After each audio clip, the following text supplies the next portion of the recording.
Terry Riggs, Mr. Riggs, New Beginnings, Black Ice TV, the one and only station. Check it out on YouTube.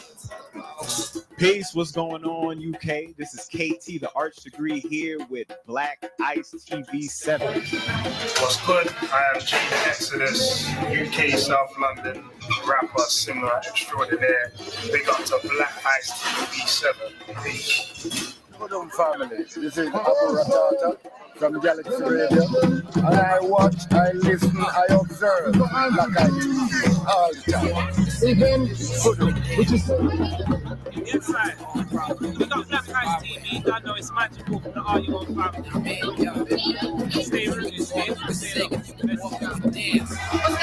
I go by the name of Lioness. I want to bring up Black Ice TV 7, baby. It's a Shakara representing when I am not watching, or billing, or producing, or creating for Rockwash TV.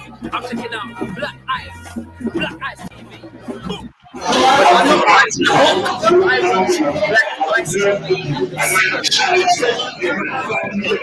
it's your boy The Week here with Black Ice TV 7. You already know, keep it locked. It's your boy. A lot more to come in the future, so make sure you keep it locked. Stay right here. Don't go nowhere. This is the place to be. But yeah, big up Black Ice. Unapologetically black. By the name of Erin DT, make sure you check out Black Ice TV. You already know the deal. Myself, Omega, Axel. Anytime I'm in and around, chasing one thing, catch the wagon. Like we run what's happening. They have body issues, not issues. We be rocking. If you pop the next year, nobody will miss you. My thoughts is too advanced for the artists on these labels. They come spitting and say, from the song to the mashed potato. I try to coach the rhymes, ran over MCs like Land Rovers, and took us back in time like Sand Cobra. We stand over the Atlantic, we run on the man's shoulders. The virus trapped in the belly, ready to pop like candy soda. We outlasted the middle passage. Touchdown in New York, Cincinnati.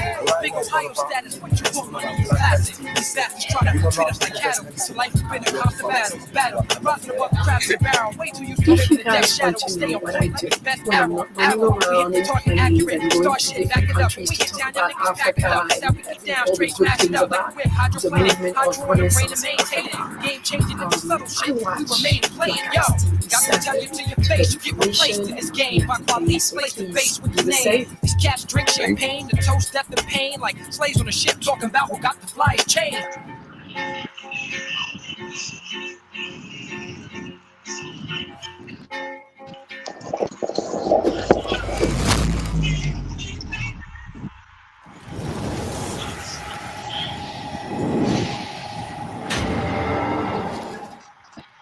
Oh.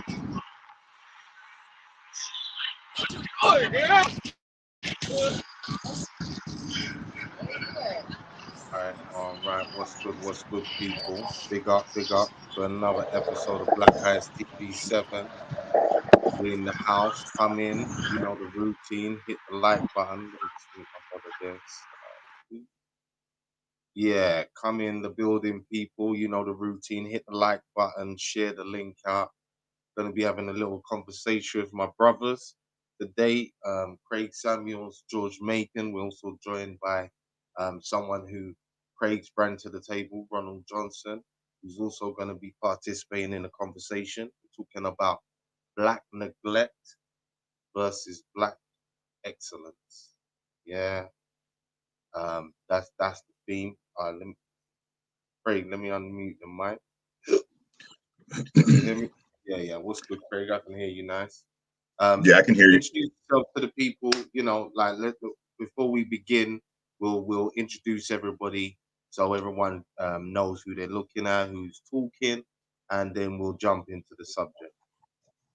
Okay. Well, first off, Hotep to the UK family. What's good, everybody? Most of you have seen me before. My name is Craig Samuels. I'm an author, community consultant, ghost writer, mentor, life coach, public speaker, and just a brother who's trying to make a difference. As always, Brother Rich, you know, it's a pleasure to be on with you, as well as my brother George Macon. I'll introduce my brother here that I recently met shortly after we do all the other introductions. And again, just glad to be here as usual. Y'all have to forgive me, man. I'm tired. I'm kind of dragging a little bit, but I'm here. No doubt, no doubt. George, unmute your mic if you're there, brother. Oh, okay, George is dropping in and out. All right, let me unmute the brother Ronald Johnson. What's good, brother? Can you hear us? Yeah. How y'all doing today? How you doing, brother? Introduce yourself to the people. You know, tell us a little bit about who you are before we start the conversation. Yeah, my name Ron Johnson.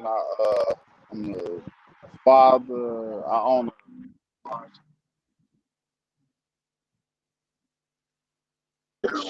Can y'all hear me? I'm having some technical difficulties. Can you We hear can Yeah, hear me? you, George. Yeah, we can hear you, George. Okay, all right. Yeah, Sorry, somebody. go on, Ronald. Yeah, I'm sorry. I'm in Chicago right now. I have to go back to get an order in, but yeah, I own a beauty supply store in Flint. Uh, I met the brother Craig at the store, and he invited me onto the show, and I was happy to accept it. No doubt, no doubt, no doubt. All right, George, if you can hear us, introduce yourself to the people. Let the people know, even though I know they know who you are really, but still introduce yourself to the people. What's going on, y'all? Y'all know who I am. Y'all know what it is. George Mason, pro-black, about the black family. So we talking today is was it black excellence versus Black negligence. black negligence? Okay. Yeah, I don't know. I'm at my dad's house. My service ain't the greatest of service. I keep going in and out. But let's get it. No doubt. Don't worry, we're gonna get this thing in. Now, you know, I gotta say this. It was Craig that suggested this topic. Sorry, let me meet our brother Ron. Because streets. Yeah. It was Craig that suggested this topic, so I'm gonna let Craig kind of kick it off from where his mind was at when he first came up with this topic before me and him even spoke. This was something that I know was in his mind to speak on. So let's start with you, Craig. You know, kick us off. Let us know where your head was at when you came up with this, and when me and you first started speaking. Where was you first thinking about when you came up with this thing? yeah. Well, to give you a little backstory on how I came up with the concept is my wife and I were out. I want to say about 3 weeks ago now, maybe closer to a month. But my wife and I were out. She was looking for. I told her about the black hair care or new black hair supply store here in Flint, and so I took her by there and went in and to scope the place and just to see what they had, and met the brother Ron right here. As it turns out, he's the owner, and so we struck up a conversation and started talking, man, about the necessity of black businesses and how on the flip side of that, how black businesses pop up in our city and 6 months, a year later, they're closed down. And that has a lot to do with the lack of support, the lack of patronage. And so I said, well, even though I didn't know the brother, there's a brother who's, entrepreneur, trying to do something for his family, understanding the concept of generational wealth, has his daughter involved in the store with him, 18-year-old young lady.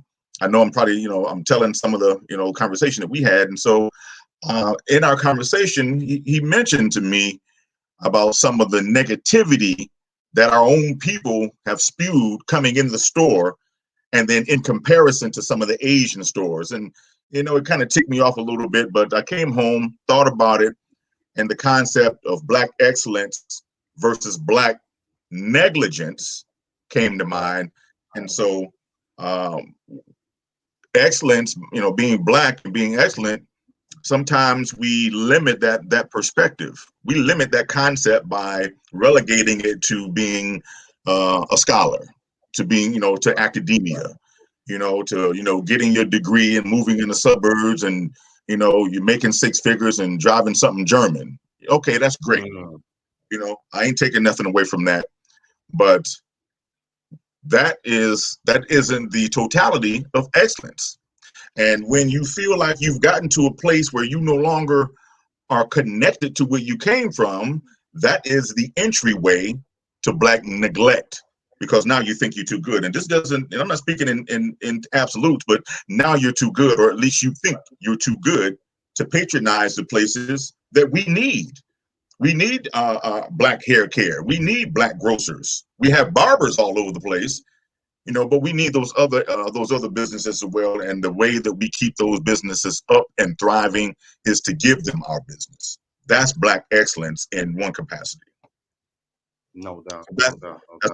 So that's why I contacted you and ran it by you, because I thought it would be a good topic for us to discuss. Most definitely. And, again, Black dysfunction or Black negligence is on the rise. So we need to have these conversations to make the comparison so our people can easily draw the line, because the lines are beginning to be more and more blurred, it seems, these days. Right. When it comes to moral, when it comes to the way you raise your kids, the way you do business, the way you participate in relationships with Black men and women. You know what I'm saying? Like it seems to be very great. You know what I'm saying? But let me while George is trying to sort himself out, let me bring Ron in. Ron. I think I'm back. Oh, you back? All right, I'm gonna come to you in a sec, George. Okay. Hold fast. Yeah, Ron. So Craig kind of touched on a bit of your story, but speak to your experience, and again, the conversation that you had, how you met Craig, and obviously talk about your business and your setup and your take on Black excellence versus Black negligence. Well, like Craig said, he came in the store. We had a conversation, and yeah, and just to get straight to the topic of it, it's like since we opened the store, I found that we get support, but we don't. I don't feel like we get enough support from our community, and the people that do support us, we appreciate them, and those that don't support us, I understand it. We have to change. I look at it as we have to change people's shopping habits. Because if they come in our store, they understand that not only do we have products from, we also have products on our shelves from local vendors who local business owners. We put them on the shelf, so while they working their 9 to 5 and they want to conduct their business and have dreams of opening their business, we have a way for them to do that other beauty supply stores not offering. So we trying to really help our community. I don't that the negative energy, and I've heard things that weird the competition to some of our uh, Black vendors with the I don't know how to say, or Asian people who own all the stores. They're not a problem. I'm the problem. I got one store. I got one store. Barely able to get hair in there with all of the stuff that goes on behind the scene with the contracts and the being able to even have products on our shelves that they don't know about or understand. I just kind of look at it. I don't feel no type of way about it, but it is kind of like, can I speak frankly? Yeah, you can speak frankly. Most definitely. Oh, okay. It's kind of like this shit fucked up. Like, man, I'm barely getting ahead. They got all these loopholes and these laws, regulations in their contracts. We barely can get this shit on the shelf. But I'm the problem. I ain't trying to do nothing but help get your products in front of people. While you at work doing other things, well, we here busting our ass, open later than everybody and open earlier than everybody. But it's part of it. So that's why I'm in Chicago now. I got to pick up an order tomorrow and bring it back home. And for the people that do come support us, we appreciate them. And those that I ain't gonna say don't support us and kind of look at us because if people do come in, this is the black neglect thing. They'll come in and say, well, like, oh, you don't have this, and it's like, well, it's a whole pandemic going on and nobody has it. Everybody Mm, warehouse is shut down, mm. so we have what the warehouse has to offer. Let me ask you this question, Ronald. You see, Yeah, when people come in your shop, yeah, and they see that, you got your daughter there working with you, do you think people appreciate that kind of structure? Like, do you think that carries any extra weight when they realize it's a family run business? Or do you think it's something that they just by the by? I They think don't really care. I think in the beginning my daughter don't, she's a co-owner. And what we did was we opened the business up the day before she turned 18 because I wanted her to be a business owner before you're 18 and the aspects of going to college and all of those things. I wanted her to be able to own a business before then. So she works with me as a owner. So when they find that part out about that, make it a little more cooler. It's like, oh, she don't work for me. Then she put her ideas and her money. She put forth all of this stuff as well. I don't Mm, when especially because I'm a single father. I had custody of my kids since 2012. It's okay. five of them, and I've been raising them with my girl. But what I've always talked to my children about is if they say they want to be a doctor, I say, well, why you don't want to own a hospital? Mm, Don't just think about something to do. If you go be a doctor and try to own a hospital and you fail at it, at least you're still a doctor. Just what I'm basically saying. Like, don't limit yourself to working for yeah, anybody. My sons have never heard me call another human being boss. Like, I gotta go punch in for my boss. My boss mad at me. They've never heard me speak like that. But they also see the hours and the work that it takes. I sometimes work 20 hours a day. So I structure my kids that there's nothing wrong with getting a job, but there's also nothing wrong with chasing your own dreams. definitely, most definitely, most definitely. George, let me bring George in quickly before his thing cuts. You still there, Georgie? Yeah. I'm just having we're out here where I'm at my dad's house. My service ain't good. I I don't hear know what. you. Well, Yeah, before you cut out, give us your take on black excellence, black negligence. We just heard from our brother I Ronald mean, about business and whatever culture. we have. It's hard, Richie, 'cause we talk on the phone, and we talk, especially in today. I would say in today's time, not in our grandparents' time, but in today's time, it's hard for me to really like what is really black excellence. As far as from a economic thing, I think that I got black excellence in me being married to a black woman and raising black children. As far as doing that part, but when it comes to economics, I don't. I don't really, I don't think that we have black excellence. I think we got black individual success, Right? but not black excellence. And that's the problem in a capitalist system where we're supposed to compete as groups. So, we suffer from that. I think our grandparents and them had black excellence. We have black individualism, individual success. So, and Mm, because of that, I think we got more black neglect than because I see it now in my 45 years, about to be 46 years of living, that you can have a community and it could be a black community, like out here where my dad lived at, right? This is a mm, black community, but all of these houses, these are like $150,000 homes. Like, and it's a black community though. The majority of the people who live here is black. And they, a lot of them got nice jobs, they got nice homes. They're decent people, they're raising decent children. But the best this group right here, which represents some of the best of our group, our grandparents and them fought for them to have to control all the economics. mm, Most of these people don't have their own businesses and economic streams that's going to build up the generations of our people. They just have individual success.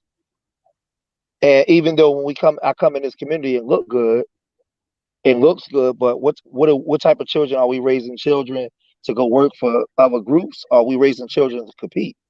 And from what I see, for the most part, I see a lot of my father worked 35 long, hard years as an engineer and made a lot of money and make sure that his children can have the things that he had. But my father never created an engineer company or really understand business. He made enough money for himself to get a nice house and to do certain things. But to me, it's gonna sound kind of crazy, but I gotta be real. And y'all might understand, I guess, what I'm trying to say. I think that our parents kind of gave us black neglect while trying to give us black excellence at the same time. Because they worked their ass off to make sure that we had something better than what they had. But in the process, they worked, but they never created their own businesses for us to have a business acumen in the black community and understand what commerce is. We just know how to get jobs.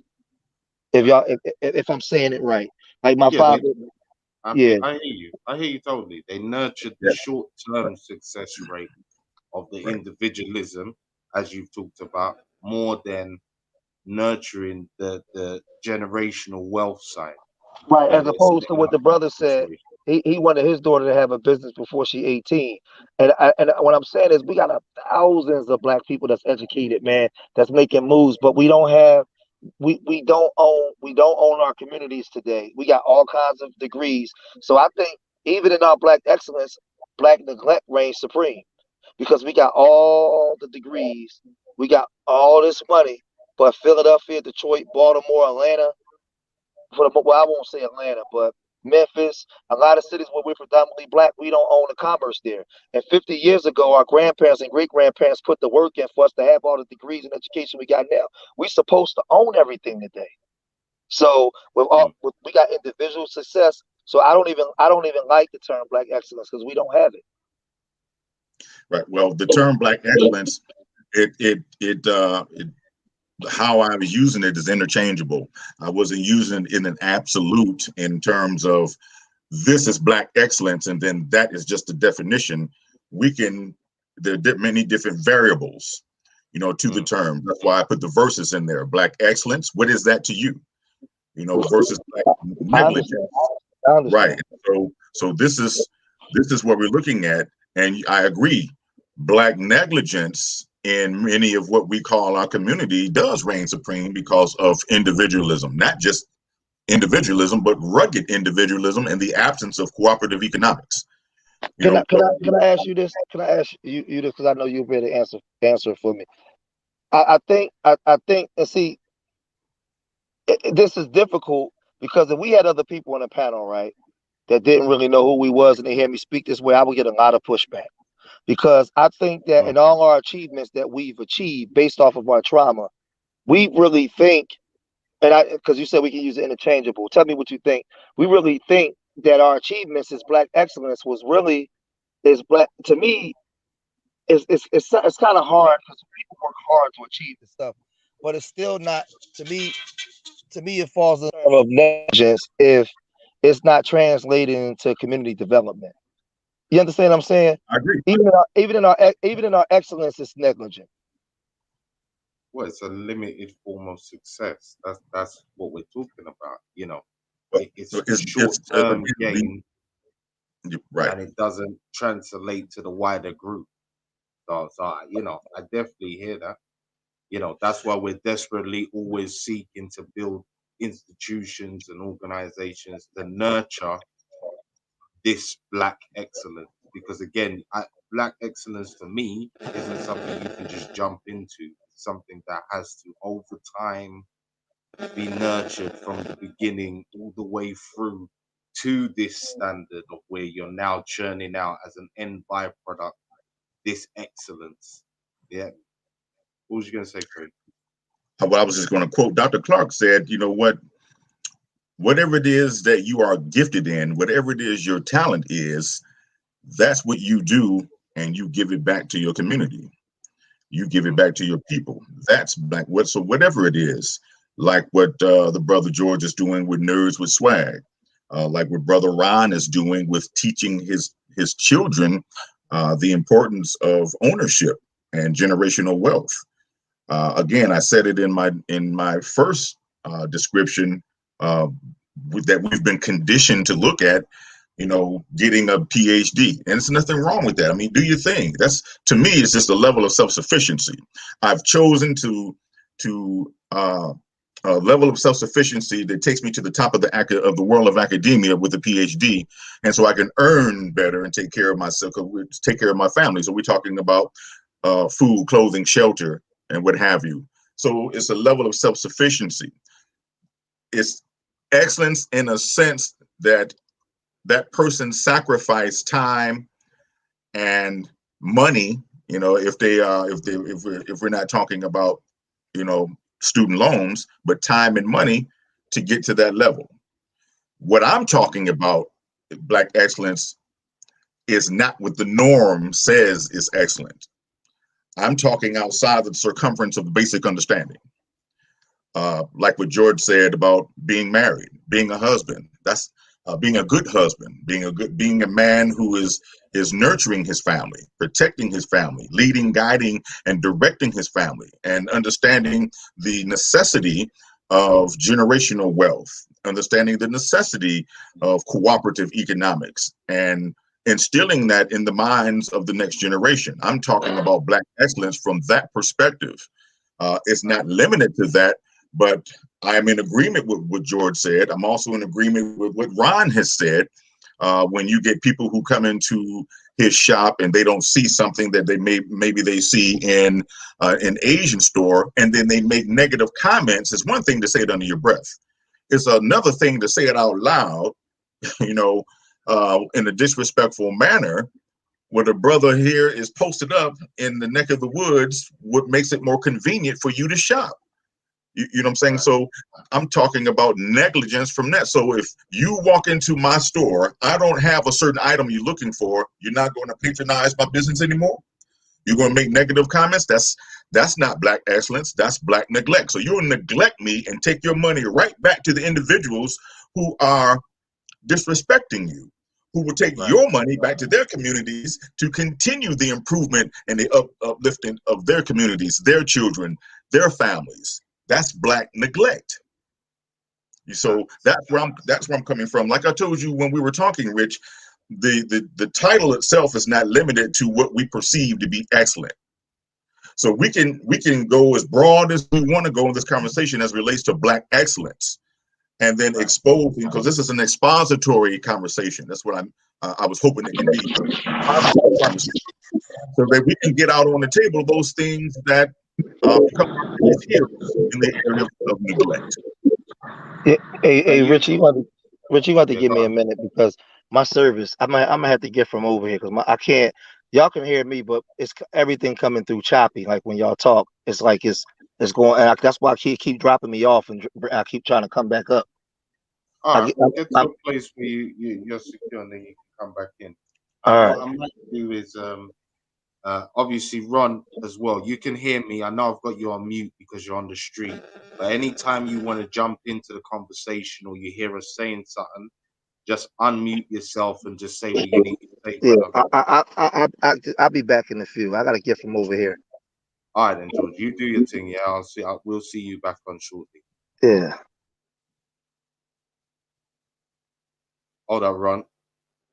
Let me. I think Ron is operating. Ron is on his phone, so you may have to unmute him. He's saying something. Is okay. Now he's frozen.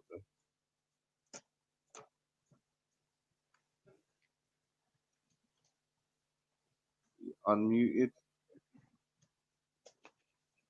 You're still muted, brother.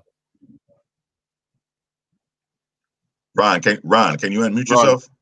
You're still muted. I can't unmute him. I can't unmute him from here. He needs to do it. There you go. There. Ron, we can hear you now. Go true, brother. Okay, I can. The question you asked kind of broke up, so I didn't understand what you were saying.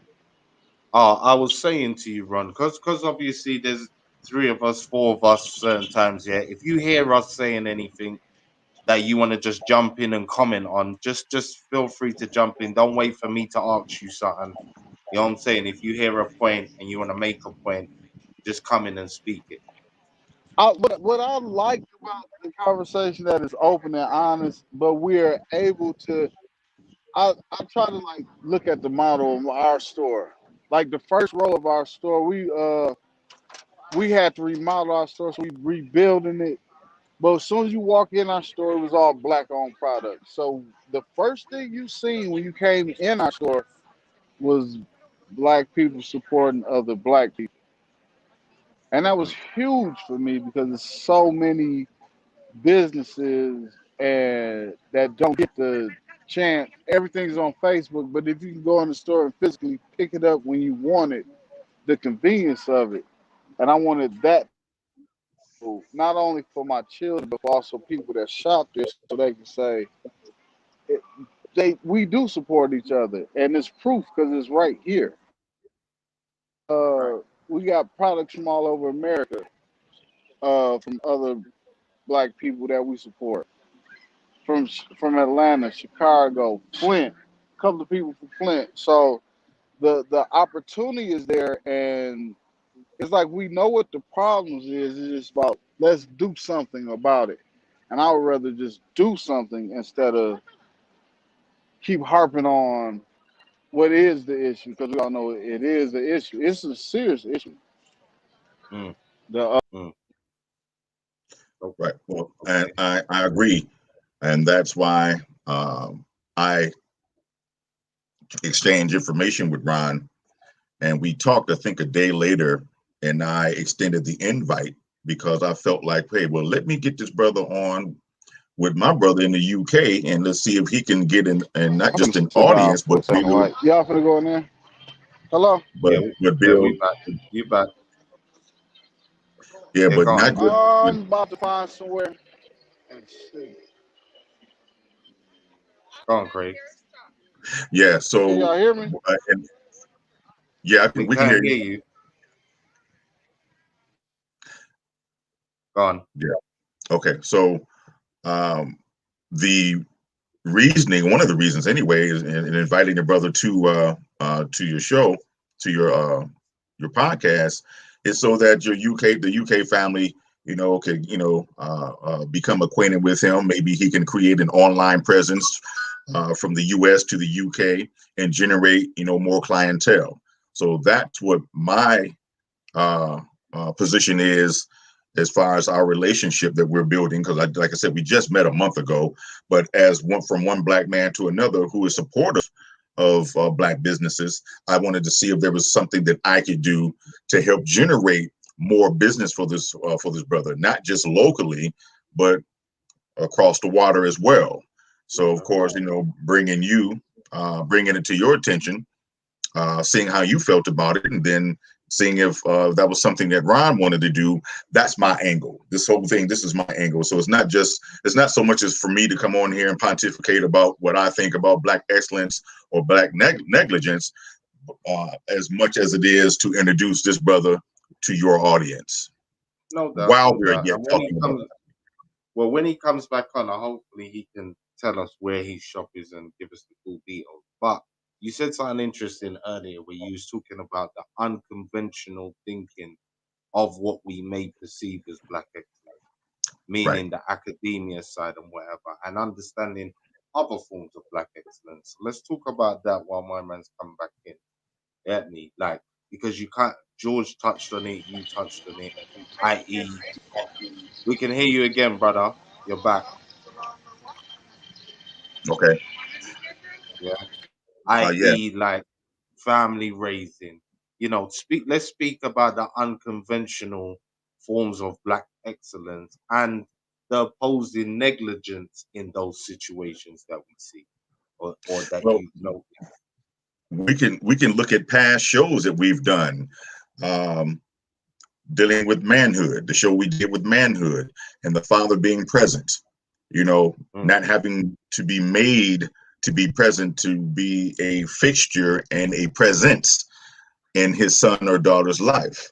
That's Black excellence. Again, having that family and nurturing that family, that's Black excellence. Making a difference, not just in the family, but in the community. So when you have a healthy family and you create other healthy families, and you're an example of that, you're a template, if I could say it like that, then that motivates and inspires other young men to grow up and be like a Ron or a Rich or George or Craig or what have you. When we're all, when you're a single father, married or what have you, the point that I'm making is be excellent in your stature, in your mentality, be excellent in your approach to life, be excellent in how you treat your brothers and sisters, be excellent in that. So now we're talking about ethics, values, morals, integrity. We're talking about being excellent in that area. So when you're true, how do you do that? When you're true to yourself, if you're honest with yourself, when you carry yourself in an upright manner, excellence becomes your aura. And people will see that. They will see that in your behavior. They'll hear it in your speech. And whatever business you conduct, you will conduct business from that perspective of excellence, if that makes sense. You see what I'm saying? So it's not poo-pooing on those who choose to go the route of academia, but that has been perceived as excellence for so long that we've lost sight of the other components. Right.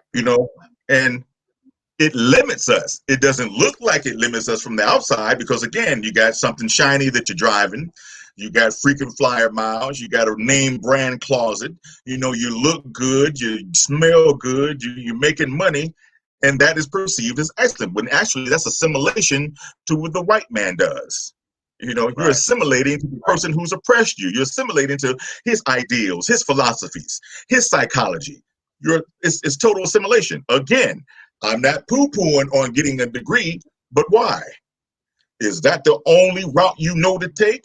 Or is that how you've been conditioned? Of course, you've been conditioned to take that route because you've been taught that's the only way you can go to become what we perceive as successful or excellent. Well, again, watch this. I mean, we talk about academics, and even if we're still going to keep that, fixed in the list, there's multiple forms of excellence that have to be performed before you can even get to that point of being academically ready to perform at this Black excellence level. You know what I'm saying? If your family structure hasn't had nurturing, hasn't had a form of Black excellence from the day you was born, then the academia side will never be achieved, full stop. So this is where, again, it's a very short-sighted if that is your only form of success and excellence. You're missing out a good few stages that are vital just to be ready to be able to be academically, in a position to achieve and to understand and to comprehend what it is you're studying, whatever the subject matter. Absolutely. And then once you complete that study, what are you going to do with it? Right. Are you going to enter into what George was talking about, individual success? Or are you going to come back and give back, to the community that produced you, to those who supported you, to those who encouraged you? That's excellence. You know what I mean? Are you going to make the necessary sacrifices to come back and help improve the conditions of your city, your environment, that produced you? Or, and then also at the same time, not forget about those who made it possible for you to get to where you are. That's excellence. Somebody who made the sacrifices for you, whether it's a teacher, a coach, a mentor, a counselor, an instructor, what have you. Somebody helped you along the way. That's excellence. So excellence in the context and what I'm talking about is paying it forward. And so that's what I'm saying. And this may not be, and because I look at certain things on YouTube, and everything is centered around, well, almost everything is centered around who has the best talking points. And some of the talking points I'm listening to is bullshit. People trying to people trying to stay relevant, by mimicking other people, regurgitating shit they don't even understand. You don't even have a full understanding of it. But now, because you read a book and watched a video, you're all of a sudden an expert and a guru on something you don't fully comprehend. So I said I wasn't going to do this, but I did it now. But so here I am. I'm talking from a perspective that yields tangible results for those who are connected to you, for those who can make a difference. You ain't gonna live forever. What did you instill in that child? That's Black excellence. Do they respect you? That's Black excellence. How are they representing you when you're not in the same space? That's Black excellence. You see what I'm saying? So we can go many different directions with this. We can branch out many different directions as far as Black excellence is concerned. But let's look at Black negligence. What does that entail? What does that entail? When I have a narcissistic attitude and everything is about me, when I run from accountability, when I deflect, when I shun my responsibilities, when I have an excuse for every goddamn thing under the sun for not doing what I'm supposed to do as it relates to my purpose. Are you just someone who is sucking up everybody else's energy? Uh-oh. Sound like a vampire just entered the room. You know what I'm saying? Or are you someone who is passionate about being compassionate and giving back to try to improve the conditions where you live? You know what I'm saying? So I'm passionate about the things that I'm saying. That's why I speak the way that I speak. It may not be popular, but I'm not trying to win a popularity contest. And that's another form of Black neglect. You're thinking about, and this, I'm not talking about everybody, but you have individuals who are more concerned about being liked, about being accepted. I don't want to say this because I'm going to get canceled. You can't cancel me as long as I'm breathing. How the hell are you going to cancel an individual who's walking, talking, and breathing and out here competing and doing what they're supposed to do as it relates to their purpose and their agenda? How are you going to cancel me? You can't. I can't cancel you. You don't like what I'm saying. That's fine, but keep it moving. So that's what I'm talking about. The attitudes that we have now. If I don't like what you're saying, we're going to cancel you. If I don't like what you're saying, or if I don't like how you make me feel, then we get emotional. You see what I'm saying? And then everything becomes negative. So we're not going to watch Rich anymore. We're not going to support George anymore. Ron doesn't have the long platinum blonde weave, so we're not going to go there anymore. Craig, I don't like the way he talks. I don't like his talking points, and so I'm going to not look at him as an elder anymore. When I got hundreds of people who look at me as an elder, I don't need you to be on my team for what I do to be relevant. Right. So I yield. I think too many times when it comes to, as you said, like real talking points and real guidelines for Black people, you usually will start to hear these conversations like, well, we're living in a different time now, so things have changed. And as I always say to people, look, there's always going to be certain things that will develop, but then there will always be certain things that will not change, regardless of the time, demographic, geographic zone. It's not going to change. Yeah. And I think that's the part that, again, most of the time does people in, because that's the part that requires self-discipline. That's the part that requires the effort. And that's why, again, it's not the cool thing to talk about certain situations and trying to be your better self, because it usually comes with effort.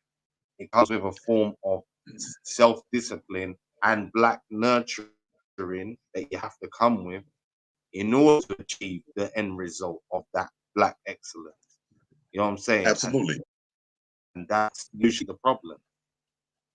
Right. Well, another form of Black excellence is respecting the next man or woman's position. Everyone is an individual. Everyone has a mind of their own. Regardless of how they use it, it's their prerogative. So I can disagree with Mr. Riggs, or I can disagree with you, and I can disagree with George or anyone else, but that doesn't mean that now, because we're disagreeable, that disrespect has entered the room. We can no longer talk. We're no longer brothers. We're no longer brother and sister. We can no longer do business because we have a disagreement. And that comes out of society being ultra sensitive. You can't talk real these days because people get so beside themselves. When real talk enters the room, when grown men and women come with an open mind and an understanding and maturity and start talking along the lines that make sense, that comes with logic and comes with reasoning and comes with wisdom and common sense. As I said yesterday, common sense is entry level to wisdom. You know, people think you have to have this great knowledge to be wise. No, how about you start with operating in common sense? And common sense to me says, you see a black sister over there or this black family over there like Ron, you and we all live in the same area, you go over there and patronize that business. I don't care what he doesn't have. What does he have? Make some suggestions. He may not be aware. They may not be aware. You know what I'm saying? Build a relationship. This is how other ethnic groups in their communities keep the property value at a high rate. And this is why they can do business the way that they do business and stay ahead of the game, if I can say it that way. But when it comes to us, it seems like we don't get the memo. It's all about trying to outdo each other. Well, yes, there is a competitive market, of course. But when it comes to each other, it should be more support than competition. You see what I'm saying? Because we don't have an economic base. Dr. Claude Anderson said, I think the stat was in 1866, black people own 1/2 of 1% of all of the nation's wealth. Fast forward to 2021, the needle hasn't moved. Black people still own 1/2 of 1% of the nation's wealth. Now, that's a conversation that need to be had, and the question why should be the question that starts off the conversation. So getting into black excellence and black neglect. We only own 1/2 of 1% of the nation's wealth. Why? Neglect? Sure it is. Because we're too focused on what we perceive to be black excellence. And it is, like George said, from an individual basis. It's not a group success thing. It's an individual success thing. Right. So right. That's why I brought the brother here again. I mean, I didn't come on here to do all the talking. I really want my man to express himself, and hopefully those who are watching will take an interest in the man's business, and and give him the business. And so that's pretty much what I'm here, man.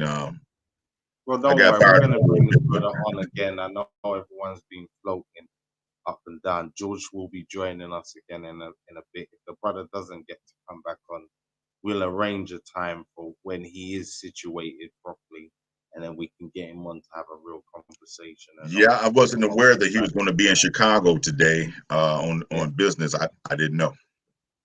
It just happens. It's one of them things. This is part reality TV, so it is what it is. People doing real things. Big up to everybody that's joining us. Coming in the chat. If you don't know, get to know, hit the like button, share the link. Some of you are saying you shared the link, so big up to you. Speak of the devil, here's George MACON. He's joining us again. Yeah, share the link out.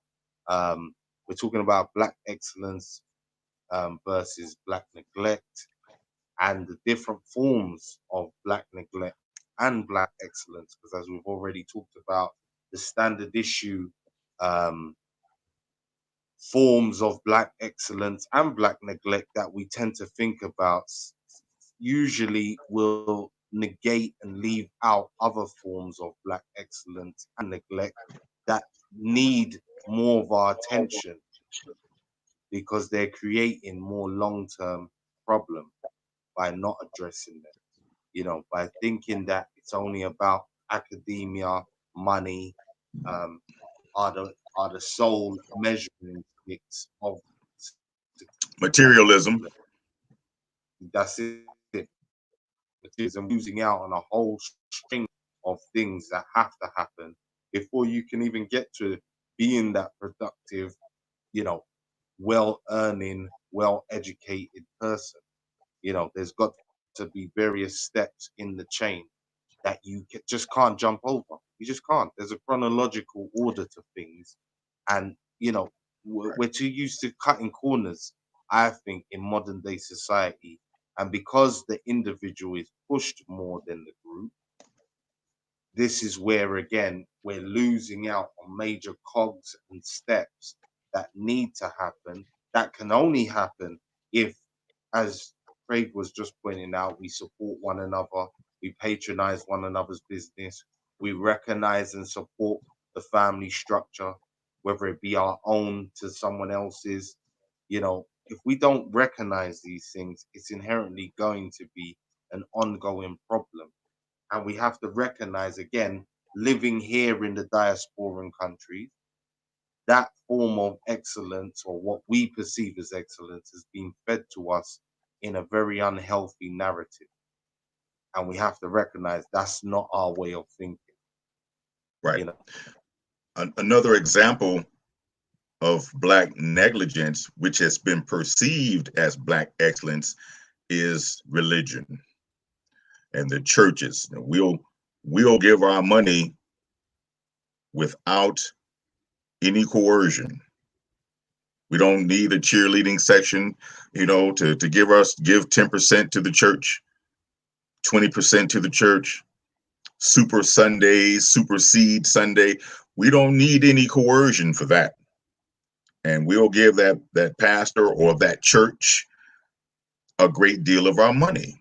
Well, the church is probably the most successful business in any city across Black America. Some people don't realize church is a business. It is a business. Some people don't want to look at the fact that, and I want to get off into the church. I'm just looking at, I'm pointing out Black negligence. But those same individuals who perceive, who talk about an anointing or a God presence, doesn't understand that who they talk about as God is a producer. God manifests things. God brings things to fruition. So if you, made in his image and likeness, are like God, then what are you producing? Right. What are you producing in your community where you live? What are you bringing out? Thank you, Rebel Without a Cause. What are you bringing to the table to mimic this God that you talk about? Your money shouldn't only be reduced to giving to a religious institution, because most of these religious institutions are not giving back to the community. I've said this before. So we're talking about Black negligence. So you have individual Black negligence, and then you have organizational Black negligence where the churches are concerned. Right. So you can have a beautiful edifice on the corner. It's been sitting there for 25 years in an impoverished area. In north, south, east, and west, in a 5 to 6, maybe a 7-block radius, it's impoverished. But that church is bringing in hundreds of thousands of dollars a month. You see what I'm saying? Yeah. People are hungry. So that's Black negligence being masked by Black excellence, because I pulled up in a Mercedes. I pulled up in a $2,000 suit because I have a title and a position. You see, that is the psychological molestation that we perform on ourselves. Right. Mental ejaculation that we perform on ourselves. You have liquid but no sperm, so it produces no life. You pontificate ad nauseum about what you think you know, but it produces nothing. Your actions produce nothing. This is Black negligence. But you want to pass it off to me as Black excellence because you can preach, because you belong to a mega situation, because you're rubbing shoulders with your favorite politician. So what are we? what are we doing here? And I'm talking about black people. I see it, and Ron can probably attest to this. I see it in my city, you know, on a regular basis. That's why I refuse to participate in the bullshit that they got going on here, because it's It's black everywhere, brother. negligence. Yeah, right. I know it's everywhere, but I know better here, you know. So Yeah, here's a form of black excellence. If I can share this, this is a form of black excellence right here. A brother who took the time out to put steps in a book that we could follow to create generational wealth. The book is called Generational Wealth, a beginner's guide and investing, a beginner's business and investing guide. It's by LaFoy Orlando Thomas III. This man took time out to put this book together to give us somewhat of a blueprint to abide by en route to creating generational wealth. This is black excellence. He cared enough to put the work in. This is black excellence. Brother Sean Rochester, this book here, and his lecture on the black tax is on YouTube. For those of you who are interested, you can go and pull up the Black Tax by Sean Rochester and listen to what the man is talking about. What does he mean by black tax? Well, the cost of being black in America and what you can do to help create the 6 million jobs and the 1.4 million businesses that are missing in the black community. This brother right here generates millions of dollars for corporations and organizations. How does he do that? Well, it's in this book. This is black excellence. Getting those degrees and going into places that he worked at in corporate America and accumulating the knowledge and bringing it back to help those who are interested. This is nothing short of what happened in the movie. For those of you who aren't aware, there's a movie called The Spook Who Sat by the Door by Sam Greenlee. The Spook Who Sat by the Door.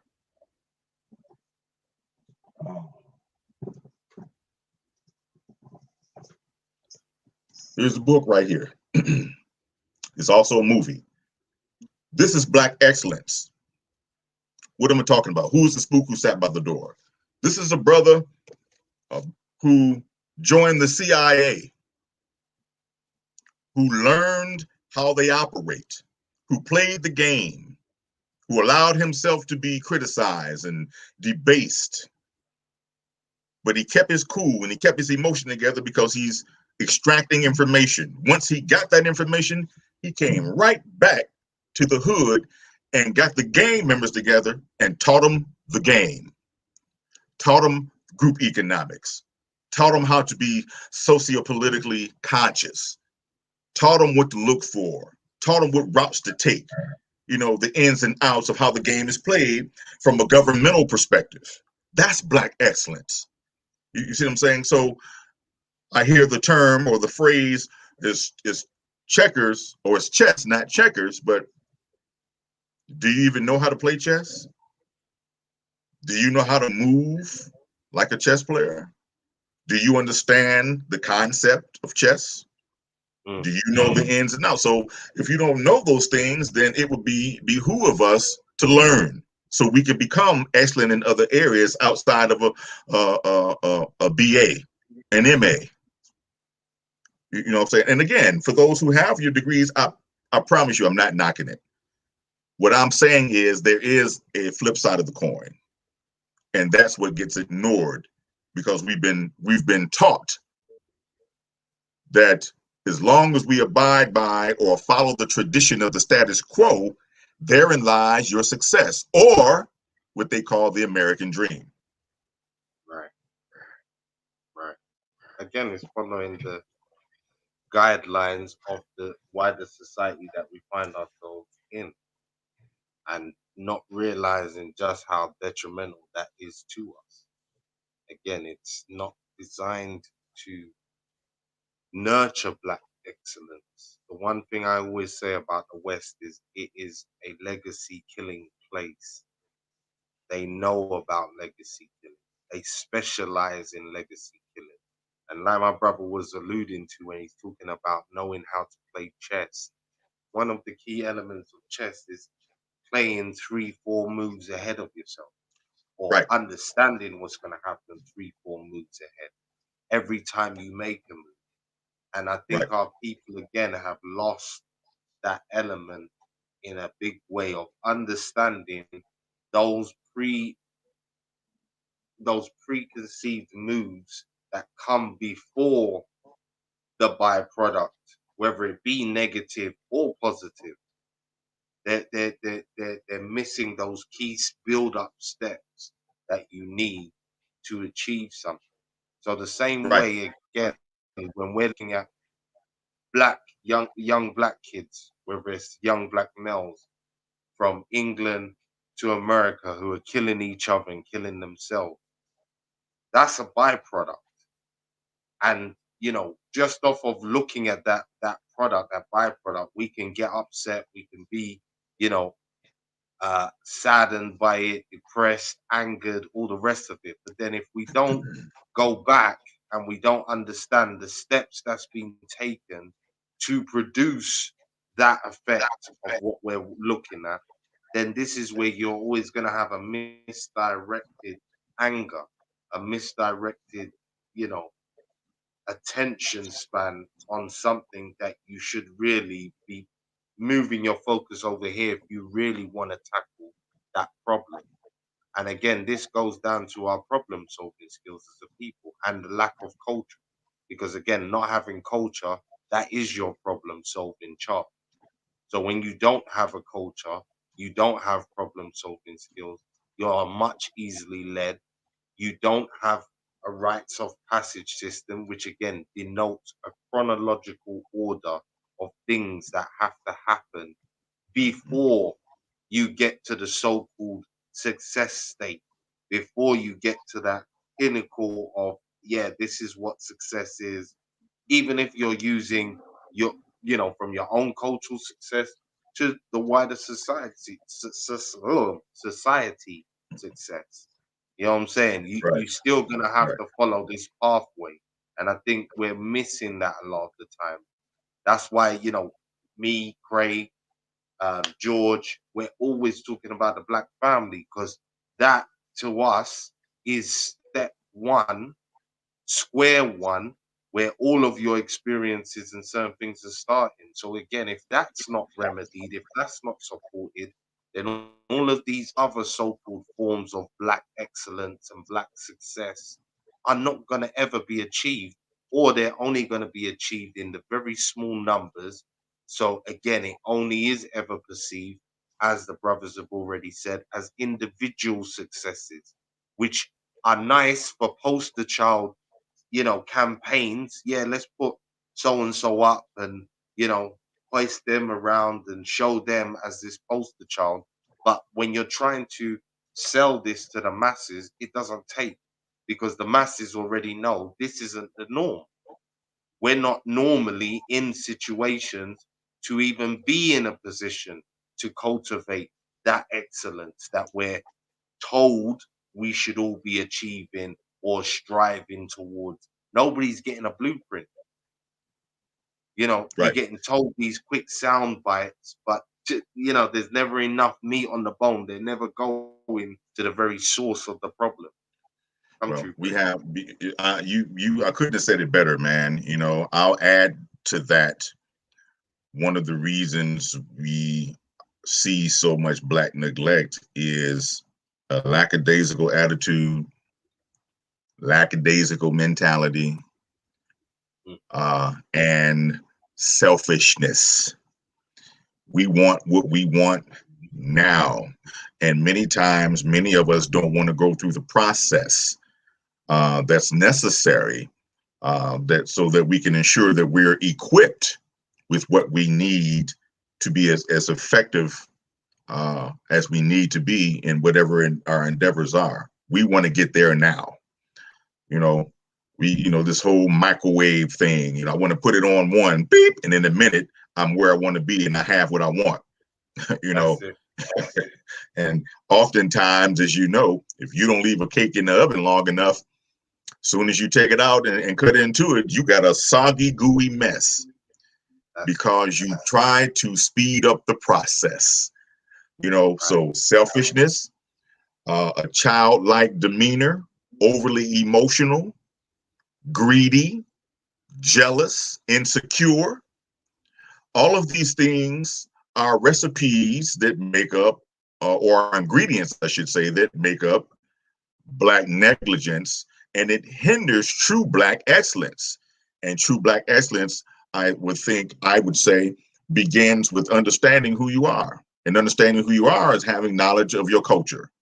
Having knowledge of your culture, then you can move appropriately as it relates to the culture and the customs that govern, or the culture and the customs that are governed by the principles of that culture and custom. You see what I'm saying? As Black men and women. So that's Black excellence. You mean to tell me you don't think you're important enough, or that your culture is important enough to learn about it, so that you can move accordingly as a Black man, as a Black woman, and treat each other with the necessary respect from a cultural perspective? You're right, Dynamite Reacher. Dr. Wilson is one of the people that he's one of my go-to guys. So you're right. So the everything by Dr. Wilson is significant.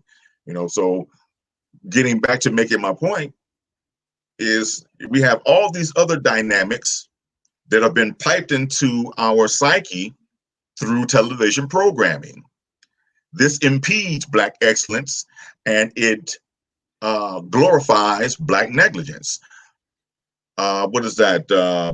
What's the hip hop?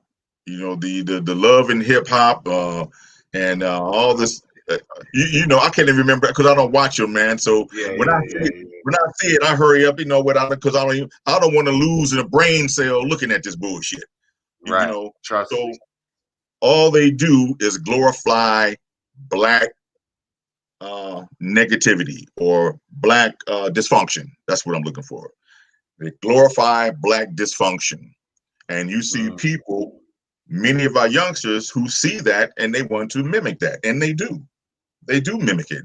So and this is by design. You know this. Your listeners know this. It's by design. So when we start talking about Black excellence, the first thing that comes to mind is college. Or becoming a rapper. Having stacks of money showing off on social media. Right. Pulling up in something, like I said earlier, German, or whatever it is. That's considered Black excellence, when it's really a demotion in attitude, is a demotion, a denigration, or degenerate behavior. I should say that. It's degenerate behavior. You're devolving instead of evolving based on what you see going on around you. Dr. Wilson talked about that when he discussed rat psychology, and you're subjecting the rats to certain environments, and they will become product of their environments, and they will act and behave accordingly. You see what I'm saying? So that's what do you see going on right now? This is what we see from the UK to the US. Assimilation. You see a bunch of what I call social robots. Right. Most definitely. And that's what, again, this is something that they're definitely pushing, for people to move in sync with the social trends that are being pushed. This is what I'm going to do, though. I put the link in the chat here for the show. I'm going to put the show link up here, and I'm going to invite anybody that wants to voice an opinion on the subject to jump on now, if they want to. Come voice your opinion. The link is in the chat. If you want to jump on, because I saw somebody just jump on and then they jumped off. I didn't see their name. I just noticed them before they jumped off. But we're waiting for my brother Macon to come on. Me and Craig are still talking about the subject. We're obviously talking about, if you've just joined us, Black excellence versus Black. If you got any comments that you want to voice and share, all right, here's the brother here. Come on and let's hear your take on it. Supreme, you there, brother? Yeah. I'm What's just good? getting an echo. I'm gonna try and get rid of it first. Well, we can hear you fine. You're coming through nice and clear, as I'm aware. So feel free to voice your opinion when you're ready, brother. You might need to turn down your YouTube channel if you're also listening to it through YouTube. Once you're logged into this, turn down your mic so you're not getting Yeah, no am feedback. I there now? That's better. No echo.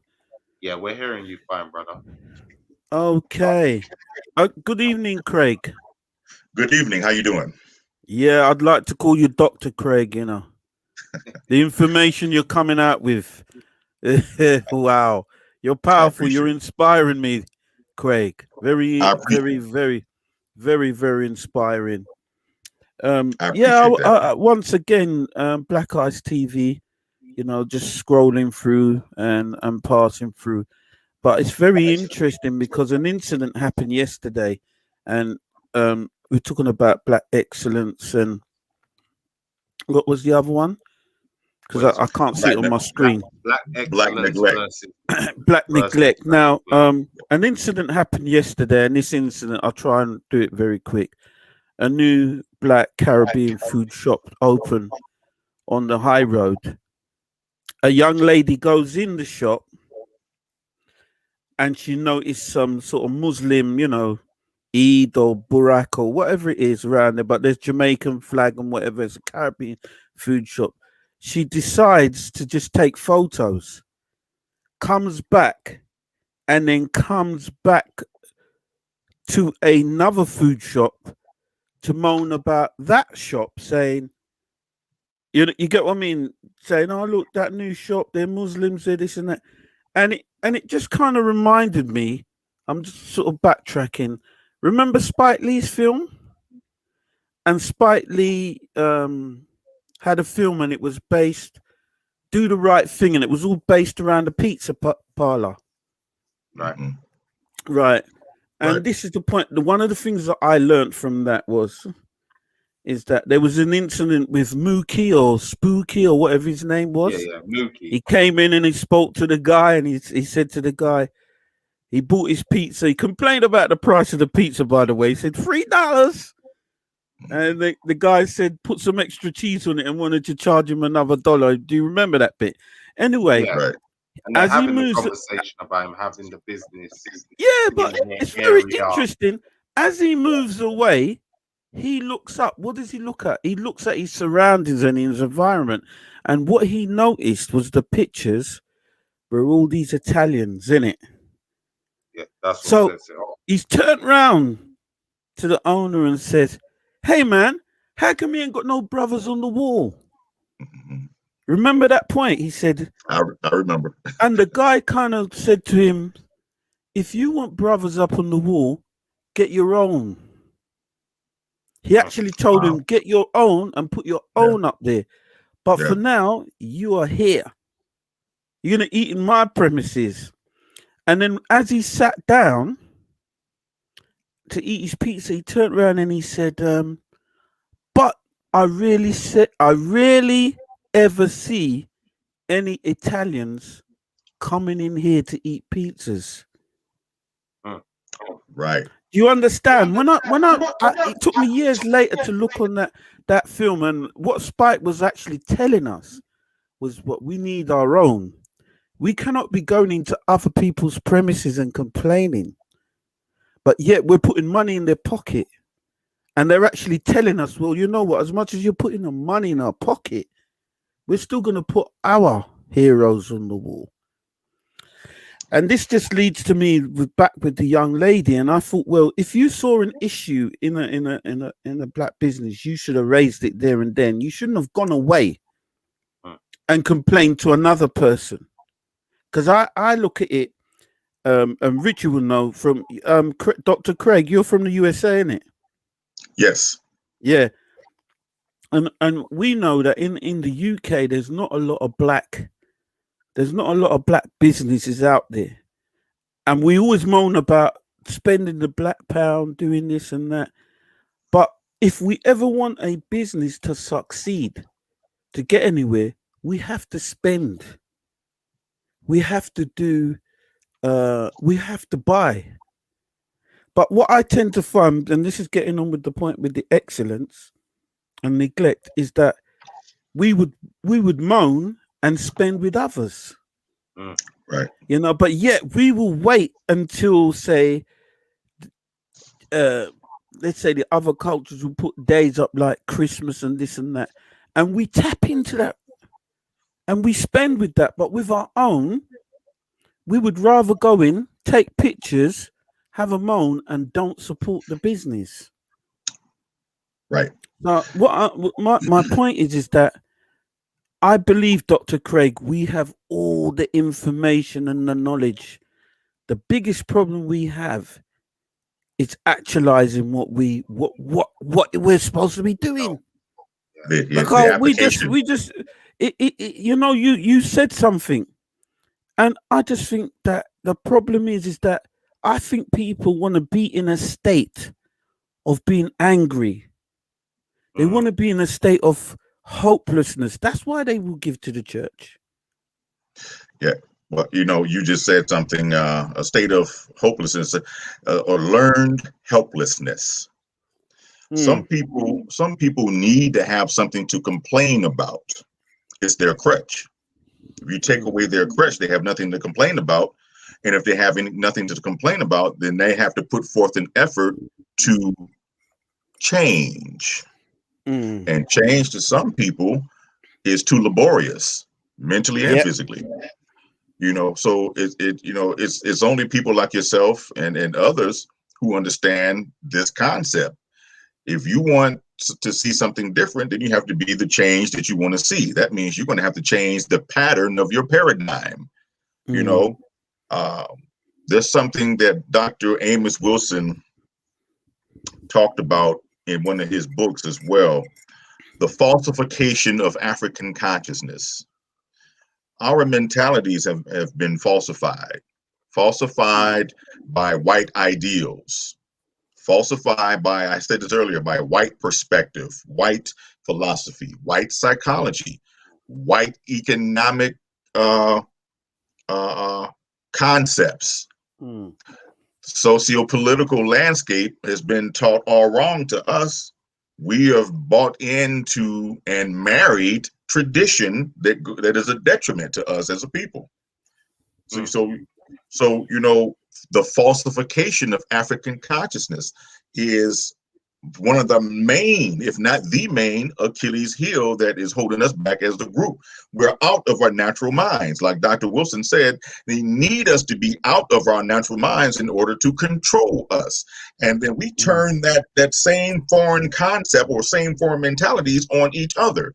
Hence the rat psychology. You put a bunch of rats in a certain environment and take away their resources, they turn on each other. Yeah. And the first rat that gets a piece of cheese bigger than the other one, he gets attacked. Right. Well, let me say this. This leads into the next point that we've been trying to talk about when it comes to black excellence versus black negligence. Relationship, because exactly what you just said, Craig, is happening. Right now, there's this big supposed black man, black woman battle going on, whether it's on social media, to on the street, people in relationships, everything's a competition, it seems. So, you guys, speak to that, Craig, and then Supreme, you coming afterwards. But what's I your was just thinking gonna on that? say, One they've second, Supreme. One yeah. second, Supreme. I'm gonna come to you after Craig. Let me hear what Craig's got to say on that, and then you coming after him. You mean about the black man and woman not being on the same page? That's right. Well, and this gender war situation. Yeah, it's not going to be a popular answer, but I'm going to give it to you anyway. Because society has promoted the black woman over the black man. This is part of the effeminization of the black male. It's part of that agenda. Because we're in a race war. We have to realize we're in a race war. And our enemy weaponizes everything. So what better way to keep us off balance than to weaponize our own women against us? And those who are males who would be strong are made effeminate. An effeminate man is not a threat. You see what I'm saying? So that's what you see going on now. As a matter of fact, if you don't mind me sharing another book, wow. Keep the material coming, Craig. People, Oh yeah, this absolutely. is It what we is. need. We need references for information, and for people that want to know. If we're not writing them in the link, just go back, rewind the video, and you can see the books that he's putting up on the screen. You know what I'm saying? Like, definitely. 1 second. Let me come over here. Here we go. Here we go. This is what I was looking for right here. This is the agenda right here. Homosexuality and the effemination of African males. Right. Homosexuality and the effemination of African males. And it's by Mawulu K. Bomani Baruti. But when you look it up, you'll see the name. But here's the name right here if you want to see. Can you see that? There's his name. Yeah. Yep. So yeah, and again, the homosexuality and the effemination of black males. This is what's taking place right now. Why? To undermine the black family, to keep the black family from existing. What better way to do that than to use feministic tactics to ensure the fragmentation and the overall division of the black family? That's why the black woman, it will get that PhD, and she will begin to, that feeds her ego. Not all of them, but I'm talking about to whom it applies. And that feeds her ego, and all of a sudden now she don't need no man. Or if anybody's going to talk to her, if I'm going to entertain you, you have to have, a 12-pack abs. You got to be 6'7". Your penis got to be 18 inches, and then you got to have all types of money in the bank for you to even approach me. You know what I'm saying? And so what happens there? Well, you got black men who say, forget that and get a white girl. That now that's another can of worms. That's it. So you see what the enemy does is keeps us ripping at each other. Is one issue after another. If it's not about finance, it's about relationship and who I'm relating to. It's about you ain't taking care of your son. It's about emotion. I'm mad at him because and I mistreat my son or mistreat my daughter because he looked like the individual that I'm mad at. So again, it's not one thing, it's another. So it keeps us off balance. We can never find a common ground. If we can't find a common ground, then we can't have real adult conversation. Then, of course, so if we can't have adult conversation, then comprehension is definitely out of the question. You'll never be able to comprehend me, not just what I say, but how I move, my heart, my spirit, my mind, my emotion, who I am as an individual and what I like to bring to your life. Not just money, but to complement you across the board. So that we can come together and form a unified front, the corporation that we call a family. They don't want that to happen. When is the last time you've seen that happen? Let's go back to 1921 or even before 1921 in Tulsa, Oklahoma, what we know as Black Wall Street. Those were slaves that ended up becoming business owners, or former slaves. Fast forward to the 50s, to right at the beginning of the civil rights movement. You had families who were families. Men and women were together. It wasn't until the 60s where the CIA planted an operative named Gloria Steinem to begin the agenda or the process of breaking apart the black family. And who did they use? A white woman to get the attention of a black woman and project her issues onto the black female and convince her that this white problem was your problem too. And so what happened, and I'm just giving a simplified breakdown of it. And what happened? So you have black women who fell for the bait or who took the bait, hook, line, and sinker, turned against their own men, thus beginning the breakdown and fragmentation of the black family. And here we are right now today. Now, Dr. Francis Cress Welsing's work comes into play as well, because you see the numbers of white folks dwindling and the numbers of black folks increasing.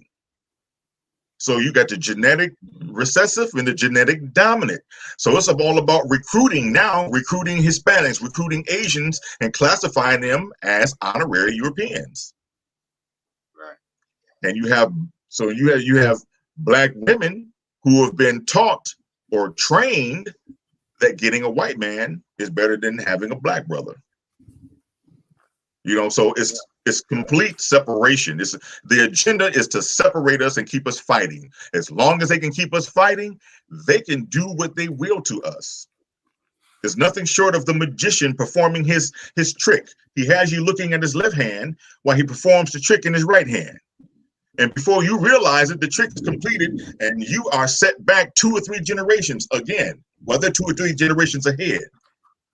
You see what I'm saying? Now, it's the landscape is changing slowly but surely, but what I'm saying is still relevant. It's still taking place. It's still a thing that should be discussed. It's something that we still should be looking at with a serious eye. Find someone who you can sit down with and develop a relationship with.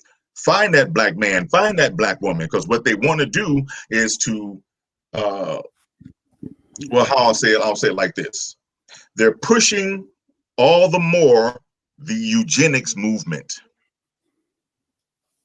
They're put their eugenics agenda. This is population control. Whose population? Our population. You're saying, so here's another, as a matter of fact, I don't know if you guys are familiar with Tariq Nasheed. I'm sure you are. Yeah. And the new documentary. Now, this man just released a documentary called Buck Breaking. And it is so powerful that he's receiving death threats from the White House down. And I'm not saying the White House is sending him death threats, but the white media is talking about this man and throwing him under the bus. So here's I ordered it and I had a viewing a few weeks ago, and I had people over my house to watch this because it's important. Get the Buck Breaking DVD. Watch it with your families. Look at what they're doing to keep you divided from your mothers, your fathers, your husbands and wives, your sisters and brothers. This is what they're doing. Buck breaking. And it's not just about bending you over and sticking a penis in your behind. They butt break you in other areas as well, economically. The school to prison pipeline, the public school system. You know what I'm saying? So get this, watch this, take notes, share with as many people as you can for those who will listen. Because we are in a race war, brothers and sisters, ladies and gentlemen. And I'm not just talking about Klansmen with hoods on horses. Look at the police. Look at what they're doing. They have been released. They have been green lighted to enact unspeakable amounts of pain and trauma on the black population, and they're doing it. That's it. They're doing it. So I know I gave you a long answer, but there is no short answer to that. You listen, you have to drop it in a chronological order for these situations to be able to be talked about properly. That, again, we could spend a lot of time being reactionary. And again, that's a big problem for our people. We're too reactionary without taking a step back and actually looking at the multifaceted problems that we're facing. And they are multifaceted. They're not just one way, as it's saying, however we perceived things from before, whether it was chattel slavery as a whole that we was dealing with, that chattel slavery is now converted into economic slavery and other forms like the brother mentioned, and if we're not hip to the game, if we're not seeing these things, then we're just going to be forever falling into the same traps and subjecting our kids, our family members, and ourselves to the same situation. You know what I'm saying? Right. Supreme, I know you wanted to say something. Make sure, Craig, please keep all the books and stuff that you're pulling down next to you, because at the end, I'm gonna make you just do a quick run through. So for anybody that wants to see any of the books that Craig referenced today, or the DVD and stuff, I'm gonna make him just go through them right before we finish. So it will be easy for you to go to the end of the video, the end of the show, and see all of the books and DVDs that he's just been talking about and putting on the screen quickly. So don't worry, don't watch a thing. Yeah, Supreme Brother. Yeah. To be quite honest, I wanted to come in before Craig because, to be quite honest, Dr. Craig has answered everything that I was going to talk about. So it Well, would feel free almost be to like voice I'll your be going opinion, brother. backwards. Yeah, well, No, again, because I opened it again, up so everybody can voice their opinion. So you know, please have all your right. say. The other day I was watching the web again, and again another web series is coming out, and it's with black couples. And when I saw uh, this web series, I actually thought, well, what this was actually doing was just showing that we or certain people are making our culture show that we're turning our dysfunctional ways into entertainment. Oh yeah. Oh And yeah. I looked on this program, and I saw two couples, and I'll be quite honest. I want to mention it because it's going around on Facebook. But when I saw this, I thought to myself, at first I was laughing and thinking, well, this is a joke, because all the problems that you've brought to the so-called therapist and counselor, you could have sorted out at home. But no, you wanted to show that, especially the woman, I hate to say it, she said she was an influencer. And I actually thought, but you're not influencing. What you're doing is degrading your man. Do you understand? And I don't Right. know if you've seen it, Rich. It's this thing called blue therapy. And there's a couple, black couple. Okay, They're I sitting haven't down in seen it. front of, pardon? I don't think I've seen it. I might have Yeah. seen it. I don't know the name. The name doesn't ring Yeah, a bell. yeah. Well, it's going around on a lot of the relationships sites on Facebook, and doing the rounds. And within the day that it was actually launched, it's the. In other words, what I actually saw or have seen is that you're showing your dysfunctional self just to get clicks for Mm. your YouTube channel. And I thought, well, Right. that's stupid. And then calling yourself an influencer. And I thought, well, you understand? So it goes to show you, when you have the tools, when you have the platforms, what are people who so-called call themselves influencers doing with it? Do Well, you get it's what I not meant mean? for them to do anything with it. It's meant for them. It's what I call AGD, attention getting device. These people want attention. I mentioned it earlier before you came on. Oh It's all yeah, about yeah. getting attention. They don't know any more than what you know, but they want you to believe they do. So it's a manipulation tactic by way of a minstrel show. It's blackface, modern day blackface, cooning, degrading themselves in order to get attention, to get likes, and Wow, you hit the nail on the head. it's compromising their self-respect, their dignity for a few dollars, because they can monetize their minstrel show. They can monetize their coonery. They can monetize the dysfunction and the trauma. They can monetize, as I can just say it from a street perspective, their bullshit.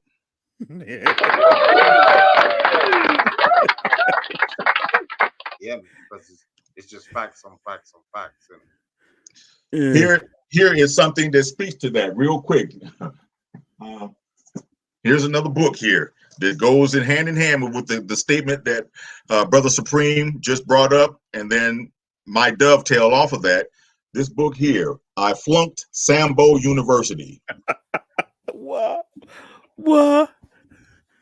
You see that?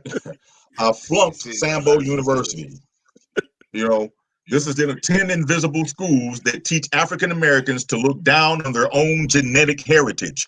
Now, if I look down on my Wow. genetic heritage, then I will act accordingly. And this is only allows them or puts them in a position to become accomplices to white supremacy and their agenda to try to exterminate us.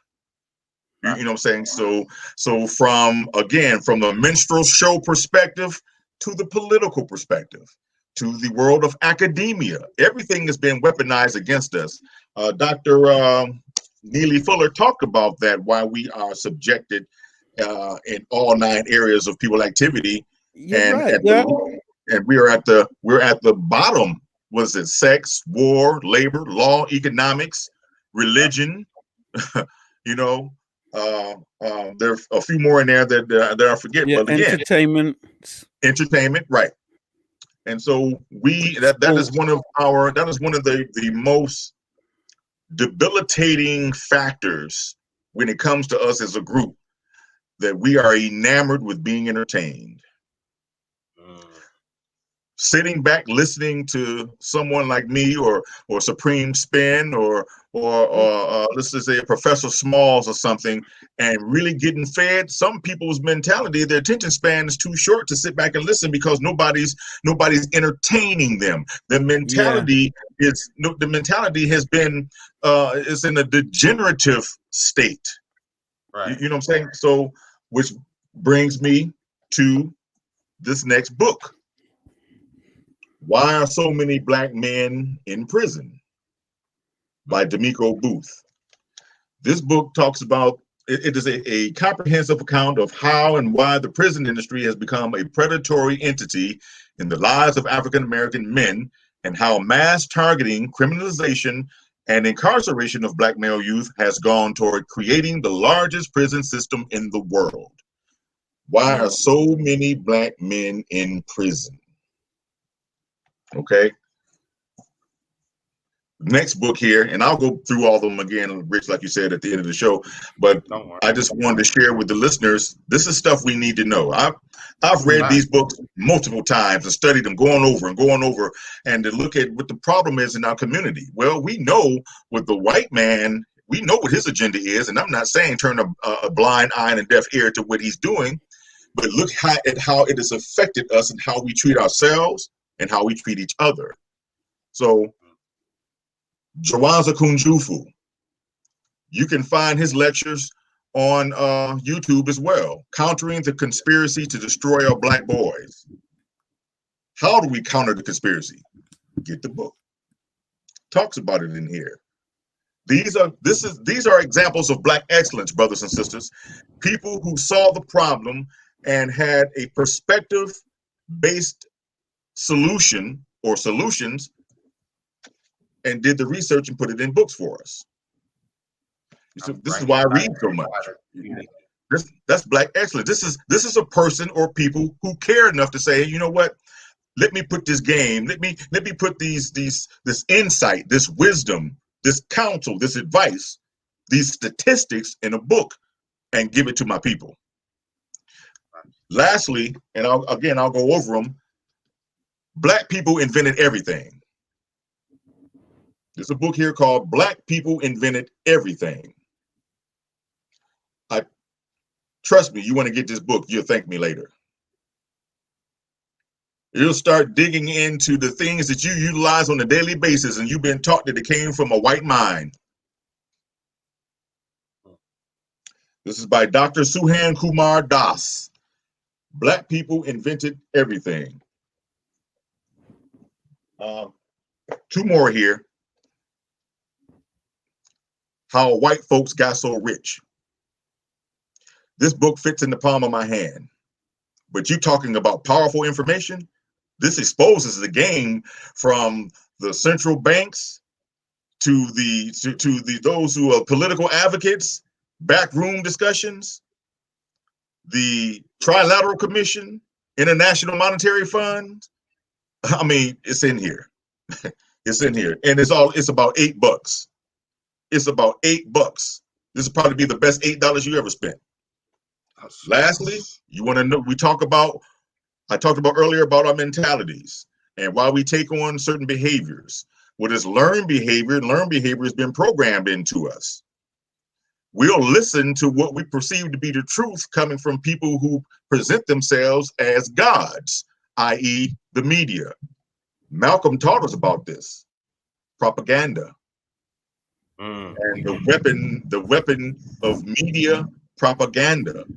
That's their biggest weapon against us, because many of us are too damn lazy to search things out for ourselves. So we'll take the word of Fox News, CNN, MSNBC, NBC, ABC, CBS, and read the newspapers. We will read their their publications and think we got something. But when Brother Supreme tries to convey some information, or Black Ice TV tries to convey some information, now all of a sudden, hold on, I got to go check that out. Yeah. You know, but it didn't come from a white mouth. Anytime I say something, and I'm speaking from experience, anytime I say something, not every time, but anytime I say something, I get to look like I just grew another head out the side of my head, because it's coming from me. It's coming from me. It couldn't possibly have any merit to it because it's coming from me. You know, but if I was a white man saying what I'm saying, they gobble it up, hook, line, and sinker. Validation set. Right. Right. So go ahead, Rich. No, listen, I'm enjoying it. I'm gonna say this to the people. Then I am gonna wrap it up shortly, yeah. But the link is there in the chat for anybody that wants to come on and voice an opinion on any of the subjects that we've been talking about. Today we've been talking about black excellence versus black neglect and all the different forms of it. And you know what, Craig? I want to just double down, and I want you to double down on the point that I think we're all in agreement with, is that the black excellence part is the part where whatever your skill is, whatever you've achieved, you bring it back to the wider community. That's the part that defines the black excellence. Yeah. Outside of the individualistic achievement. Right? Right. Cool. Right. I agree. Because Well, again, I said that earlier about Dr. Clark. Dr. John Henry Clark said, I never met a rich man who had a better mind than me. He said, I could have been rich if I had sold out and went along with the white man's agenda, but he chose not to. Do you think Dr. Clark would have been as revered as he is now, even in death, had he sold out for a few pennies? No. No. He brought that wealth of knowledge and information back to his people. Dr. Ben, do you know the things that Dr. Ben had to go through to acquire a lot of the knowledge that he has?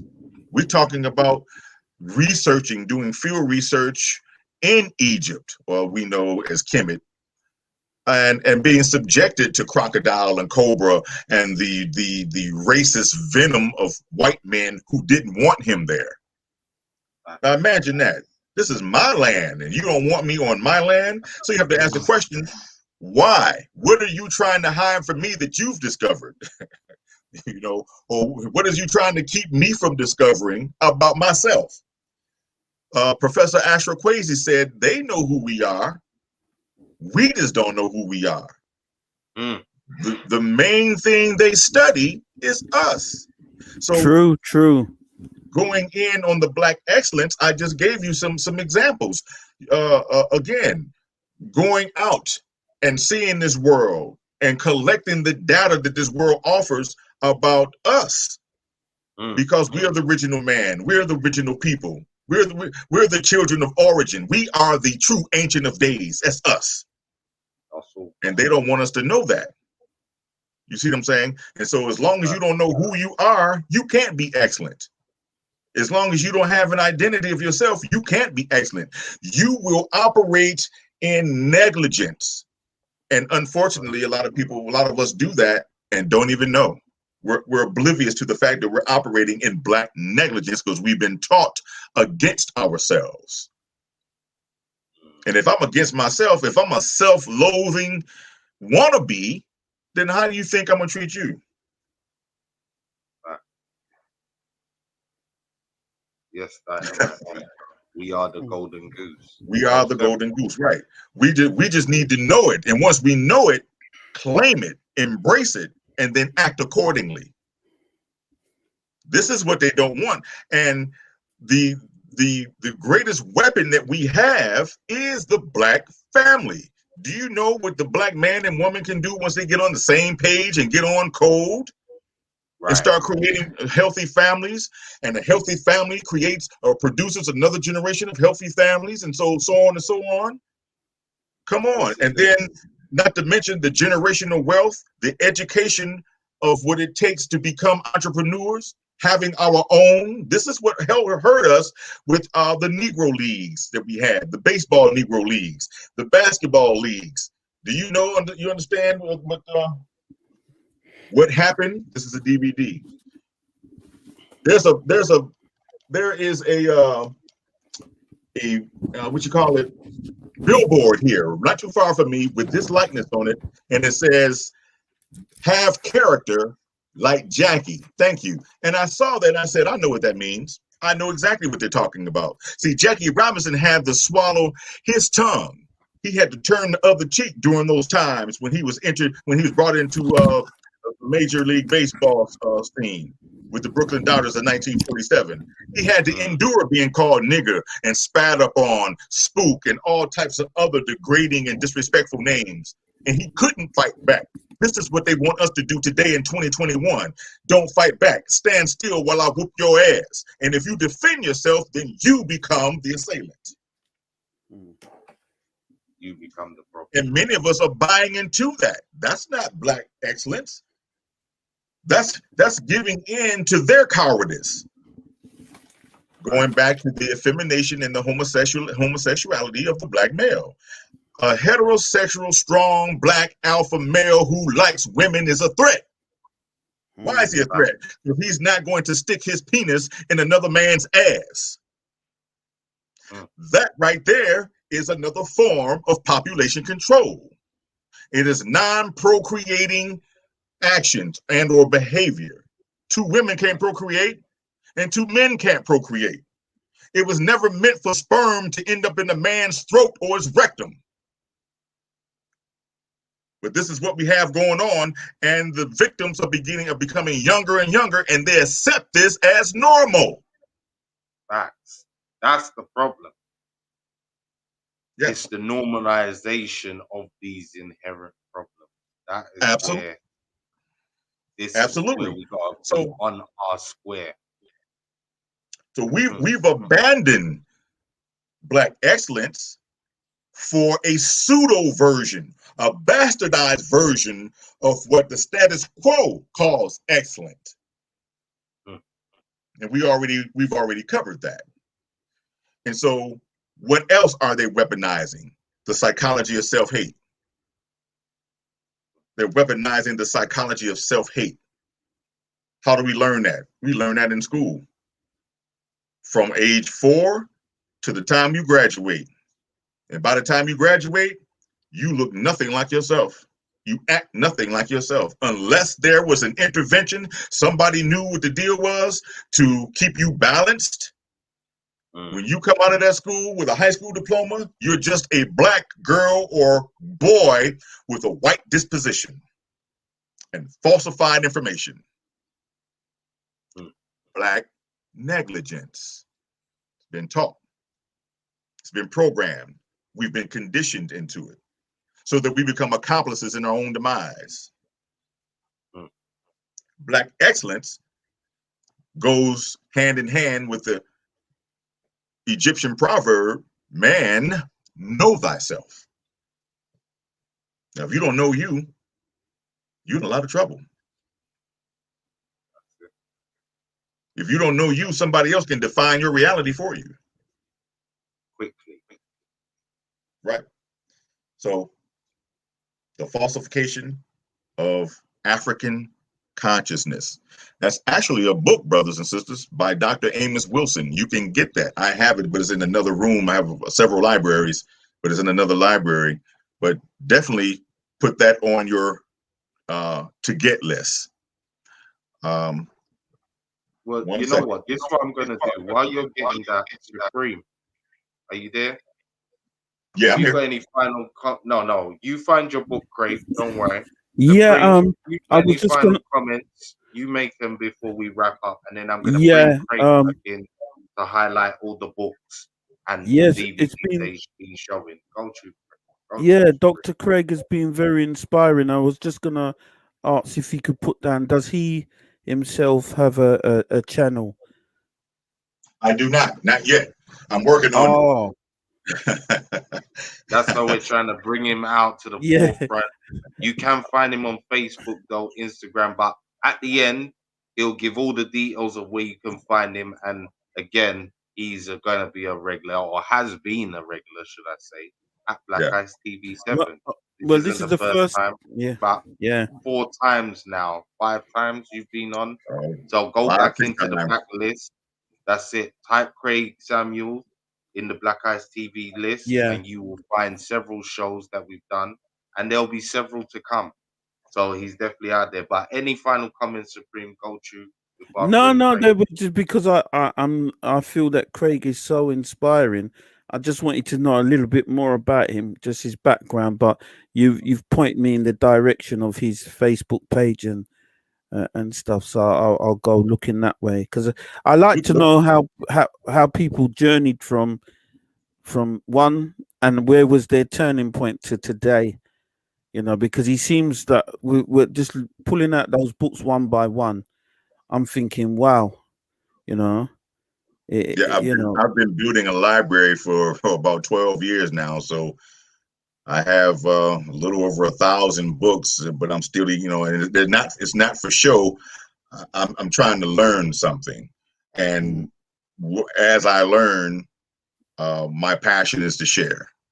I'm not trying to hoard the knowledge so I can feel like I'm smarter than everybody else. Damn that. I want my brothers and sisters to know what other people are teaching me. I'm still learning from your Professor Cabas and your Professor Smalls, and I'm still listening to Dr. Clark and Dr. Ben and Dr. Wilson. I'm still listening to their work. I'm still listening to Dr. Jordan DeGroob. I mean, there's a wealth of knowledge out here. You said it earlier, Supreme Spin. So there's no reason why we should be in the condition as a group, as a people group that we're in. There's no reason, you know, uh, but there are reasons, and I spoke on it, which you have some people who are just they're enamored with tradition, and the tradition they're enamored with is a detriment, like running to the polls without properly vetting the person you want to put in office.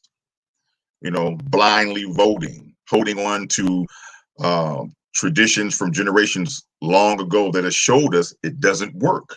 But we keep on running in circles, thinking that we're going to find that golden egg, the key that unlocks uh, the dungeon that we've been subjected to. We think we're free. We don't realize that the plantation has simply been enlarged and allow you to go from place to place without being accosted to some degree. But every now and then, that race soldier called a police officer lets you know just how free you're not when he stops you for jaywalking or stops you for a simple traffic violation and cracks you across your head, violates your woman, beats up your child, blows your brains out. Hmm. You know what I'm saying? So Malcolm told us freedom, the price of freedom is death. So how many of you are willing to put your life on the line to acquire that liberation you talk about? Right. Right. That's the true question. Um, Supreme, I want to thank you for coming on and joining us and giving us your thoughts on the improv one.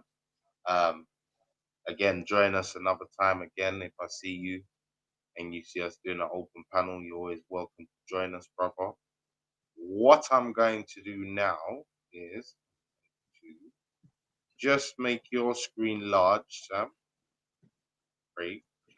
Okay. So you're the only person on the screen. And now, if you could just go through the books and stuff just in a chronological order. And again, this is for you, the viewership people. So, you know, anything that he's shown, it's easy for you to just go to the end of the video and, you know, go back and see exactly what he's been putting up on the screen. So just run through all the stuff that you've put up before we go. And at the end of it, obviously tell the people where they can find you, and how they can support your work. Okay. Well, the first book I showed you guys was this one here, Homosexuality and the Effemination of African Males. It is a lengthy book. We're talking about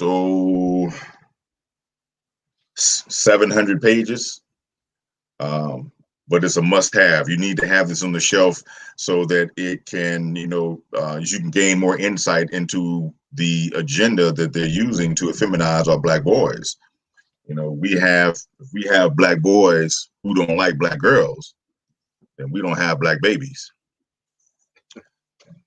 Post-traumatic slave syndrome: America's legacy of enduring injury and healing, by Dr. Joy DeGruy. I don't know where to start with this, except it should be on your shelf. Post-traumatic slave syndrome. You can also find her on YouTube, the lecture that she did with the same title. It's a must watch. You have to watch that. Again, get this book too. How White Folks Got So Rich.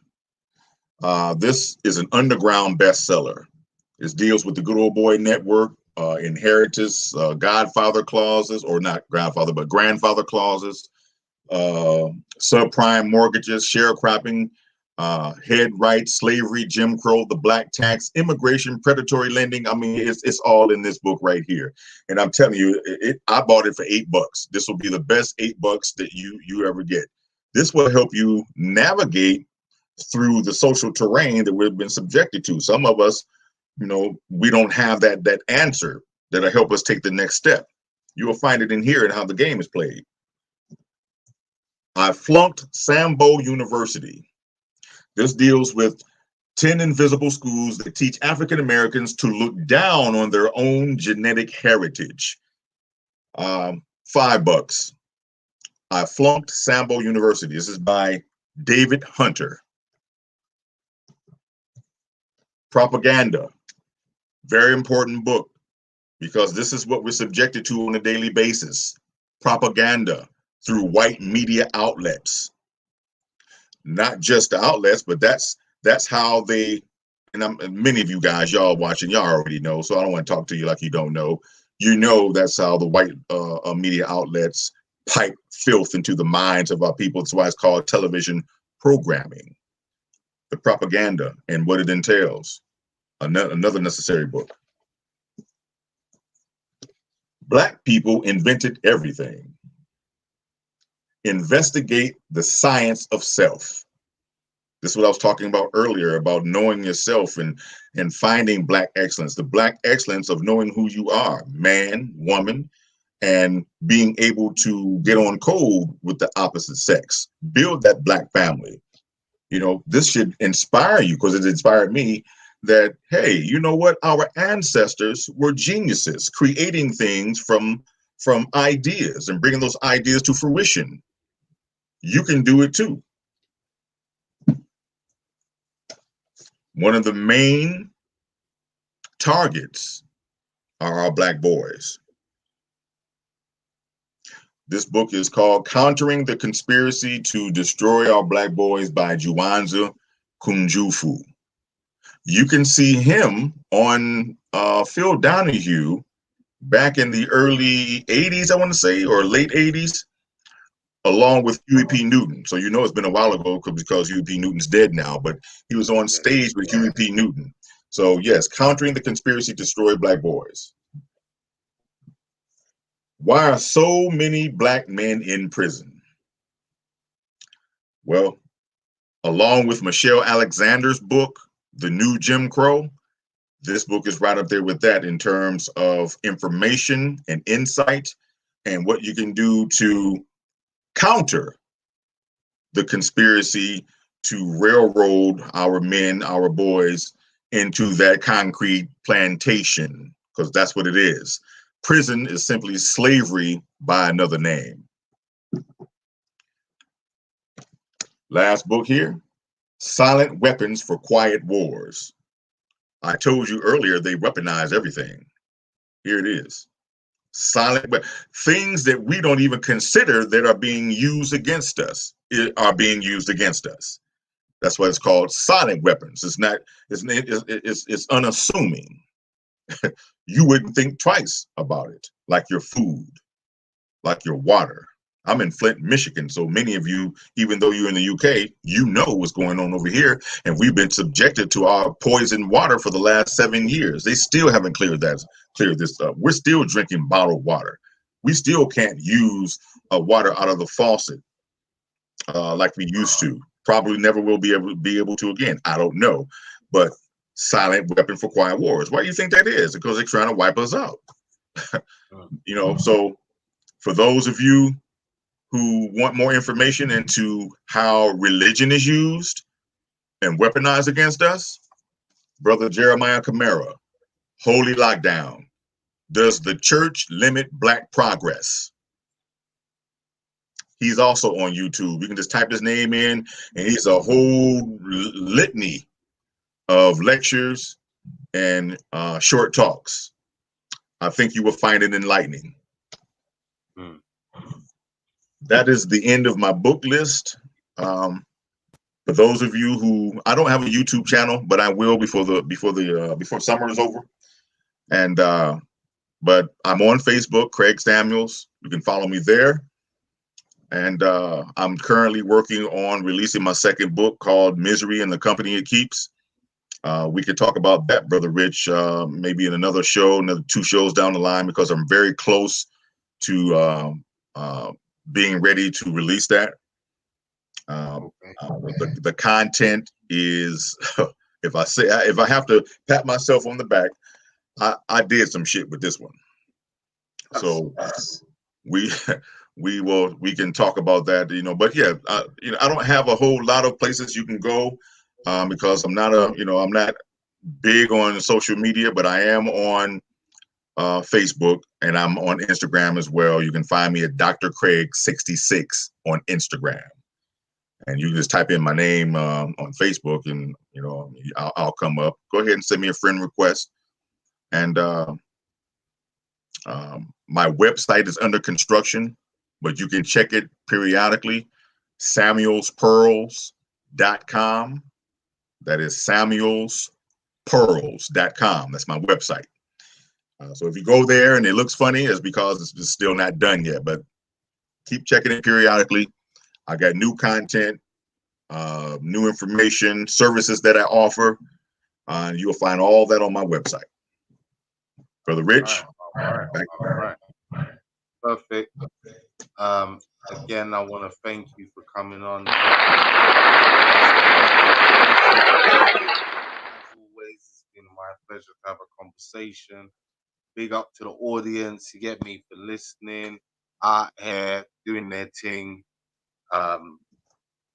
Much appreciated. Without you, it's just 2 guys chatting. So always appreciated to the viewing audience for joining us, participating, interacting. Support the channel, hit the cash app if you can. If not, at the least, press the like button and share the link out. It's good information. This information does not go out of date. It doesn't matter whether you're in America, to England, to Africa, to the Caribbean. This information is relevant. So again, we need to get this out to our people. We need to use this as a jump off point to start conversations in our own individual houses with our own family members and friends. So please do that. We will be back again with Craig shortly in the next couple weeks, and he'll be coming on to talk about different subjects. So I'm looking forward to that. And again, if you don't know about past shows that Craig Samuels has done on Black Eyes TV 7, go and check it out. If you haven't subscribed to the channel, please do so. Support the channel. Make sure you hit that alert button so when we do go live or we do put up some new videos, again, you're alerted and you can participate and view whatever we've put up. Yeah, it's been a pleasure to have you. Were you going to say, brother? Yeah, I forgot. Normally, I don't ask for anything, but a few people who support me. Yeah, so a few people who support me, they've been on me, man. They've been. You should put your Cash App out there. I'm going to share my. If you don't mind, I'll share. I don't have a Cash App, but I have a PayPal. So for those of you, the UK audience who like, what I say, you like my content, if you want to support me, because the money just simply goes to buying books and collecting information so I can create content to give back to you. So it's those of you, and it doesn't matter what, if a dollar, whatever, it's all appreciated. PayPal.me/Dr. Samuels. Spell out the name, spell out the word doctor. So PayPal.me/Dr. Samuels. You know what? I'll make sure that you send that to me after the show so I can add that to the description of the video. So anybody that does want to support the brother, the details will be there. Again, if you look at past videos, some of his social media information and other bits and bobs are there as well to find our brother. And again, you can always come to us at Black Eyes TV 7. Hit me up, Black Eyes TV Richie on Facebook, or Black Eyes TV 7 on Instagram. Hit me up if you need more information about any of the shows that you've seen, or you want to possibly do a show or have a subject matter that you think that we need to cover as a channel. Please email me, let me know. blackeyestv7@gmail.com. I'm always open for conversation, or hit me up on a messenger. I'm old school, so once you text me and I realize that you're not mad and you actually got something constructive to say, I don't mind the phone call. So yeah, by all means, if you have something constructive that you need to make me aware of, or need to make Mr. Riggs aware of, who I also work with, hit us up on Facebook or one of those accounts, and we'll get back to you, or again have a conversation. Right. Last real quick, Rich. The brother Ron, he texted me and let me know that he lost reception, so that's why he didn't come back on. But I just wanted to shout him out and thank him for coming on for the short time that he was on. I really wanted him to expound more on his experience as a Black business owner. That was the crux of the show: Black excellence versus Black negligence. But Ron, I'm sure you'll see this. Thank you for coming on. Hopefully you'll be available where we can be a little more stable and really get down to the business of having this conversation and go on from there. So Rich, I appreciate you trusting me enough to bring a brother on. I appreciate, everything that you do, man, keeping me in mind and allowing me to come to your platform and share my thoughts, share my heart. So, man, you are much appreciated. I can't thank you enough. Let's keep it going. Most definitely, brother. Most definitely. Always a pleasure to chat with you on and off air. So we'll keep that communication going. We'll keep the UK-USA link up going. And as always, people keep supporting Black Eyes TV 7. You know what I'm saying? Peace and powers, people. Peace. Prince of Pan-Africanism, Dr. Umar Johnson. We live and direct. I want to give a shout out to Black Ice TV. Black Ice TV 7. Make sure you log in. It's part of what we call Black Ice TV family. That is Black Eyes TV 7, and make sure you subscribe. Hit the button, please. Shout out to Black Eyes TV. It's your boy Bandana, House of Sarah President. You already know what it is. Right now you're watching Black Eyes TV 7. Tune in. They try to take our brain and keep our focus. But we still remaining, now we bullshit. Always repping. give our own, so we gonna do it ourselves. Raise the light our year and we let it grow. This track is not doing nothing, we let it know. Now! See, the most painful thing in the world is change. See, I've been the way I am